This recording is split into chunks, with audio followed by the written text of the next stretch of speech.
lục trâu không với mình thọt không này đấy mà chỉ mang phải ăn đấy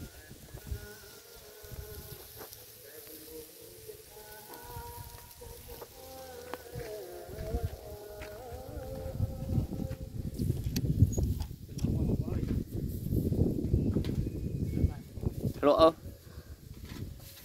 đã tự ơi xem tự ăn ấy nó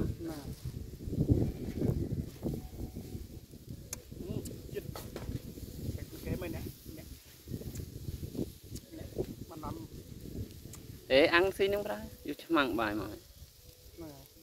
cả thư hộp luôn ai với không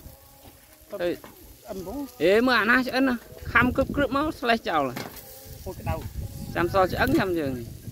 đọ tu sắt chứ gì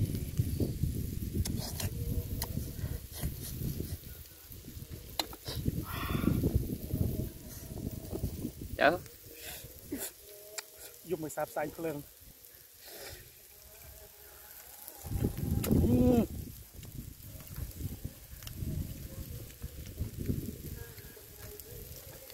càng này